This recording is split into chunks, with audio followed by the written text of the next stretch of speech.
तो हमारे सहयोगी भंवर पुष्पेंद्र लगातार सवाई माधोपुर में मौजूद हैं, उनके पास चलते हैं। भंवर, अब बड़ा सवाल यह है कि रेप पर सियासत जो तो कभी होनी ही नहीं चाहिए वो शुरू हो गई है, इसमें कोई दो राय नहीं है। लेकिन दो रंग आखिर क्यों, यह बड़ा सवाल है और यह आपसे समझना चाहेंगे कि दो रंग क्यों। जी बिल्कुल, आप ठीक कह रहे हैं। विषय के दो रंगों की हम बात करें तो दो रंग साफ तौर पर नजर आते हैं, क्योंकि जिस तरह से आरोपियों में जो सबसे बड़े कहा जा सकता है कि सबसे बड़ी जो मछलियां हैं वो दोनों पार्टियों से संबंध है। एक का कांग्रेस से संबंध है तो दूसरे का भाजपा से संबंध है। ऐसे में अब डर यह है कि एक दूसरे पर सिर्फ आरोप प्रत्यारोप करने वाली पार्टियां, जिस तरह से गठबंधन, शारीरिक शोषण का जो गठबंधन करके रैकेट चलाया जा रहा था, राजनीतिक गठबंधन हमने बहुत सुने, लेकिन राजनीतिक लोग गठबंधन करके सेक्स रैकेट चलाते हो, ये शायद देश में पहली बार सवाई माधोपुर में सुना है। और यही कारण है कि ये दो रंग साफ तौर पर नजर आ रहे हैं। सिर्फ आरोप प्रत्यारोप यूपी और तमाम जगह को लेकर के लगाए जा सकते हैं, लेकिन यहां कोई एक उसके घर जाकर यह सुध लेने वाला नहीं है कि आखिर उस पीड़िता के साथ क्या हो रहा है।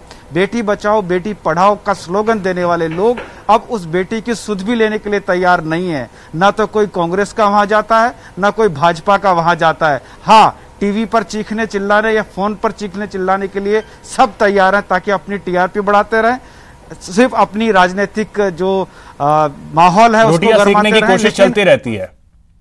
जो टीस है, जो दर्द है, उसको समझने वाला कोई नहीं है। जी बिल्कुल, रोटियां सेकने की कोशिश पूरी की जाती है। वो लोग जो बेटी बचाओ बेटी पढ़ाओ के करोड़ों रुपए के विज्ञापन में खर्च करते हैं, वो धरातल पे क्या स्थिति है सवाई माधोपुर में आकर देखा जा सकता है। लेकिन कोई भी किसी भी पार्टी का व्यक्ति यहां आकर उस बेटी की सुध लेने को तैयार नहीं है जिसने इस पीड़ा को भोगा है। और एक नाबालिग बेटी जिसके साथ ये सब हुआ, और एक बार नहीं कई बार हुआ, अपने राजनीतिक संबंधों को मजबूत करने के लिए, अपने व्यावसायिक संबंधों को मजबूत करने के लिए, अपने तमाम कामों को सरकारी प्रशासन महकमे से निकलवाने के लिए कहां कहां उस बच्ची को नहीं भेजा गया। और लास्ट में एक और भंवरी बनाने का प्रयास भी उसके साथ किया गया कि उसकी हत्या की साजिश थी या फिर उसको बेचने की साजिश थी। वो जो 2 नंबर फोटो पर थे वो अभी तक पुलिस से ट्रेस नहीं हो सके हैं। सबसे बड़ा सवाल सवाई माधोपुर पुलिस पर यह लगता है कि आखिर पूजा कहां है। जो आरोपी, 2 बड़े आरोपी हैं, जिसमें एक सुनीता है वो तो गिरफ्त में है, लेकिन पूजा कहां है। पूजा उर्फ पूनम चौधरी को गिरफ्तार क्यों नहीं किया गया। सवाई माधोपुर पुलिस जो इस केस को अपनी आदर्श डायरी में शामिल करने की बात करती है, उसको शर्म है कि आती नहीं कि पूजा को अभी तक गिरफ्तार नहीं कर पाई। 22 तारीख को केस दरअसल अब ये चीजें हो गई है कि शर्म वाली बात तो खैर अब करना ही बेमानी सी लगती है। लेकिन भंवर, एक और अपडेट अगर आप से जानना चाहें, जो बात निकल करके सामने आई कि कुछ और लोगों के नाम पीड़िता ने दिए हैं, जिसमें 5-6 नाम बताए जा रहे हैं, ये कौन है? देखिए, एक और परिवार दिया गया है पुलिस को पीड़िता की तरफ से, जिसमें 2 या 3 लोगों के नाम बताए गए हैं। एक बाइक पर उसको कहीं ले जाना बताया गया है। हालांकि उन नामों का खुलासा पुलिस की तरफ से नहीं किया गया है, लेकिन परिवार दिया गया ये पूरी तरह सच है। उसके साथ और भी लोगों ने ज्यादती की है, ये भी सच है। लेकिन आरोपी अभी तक पुलिस गिरफ्त से बाहर हैं। आदर्श डायरी में शामिल होने वाले केस का आदर्श देखिए कि 22 तारीख को केस दर्ज होने के बाद भी मुख्य आरोपी पुलिस की गिरफ्त में नहीं है।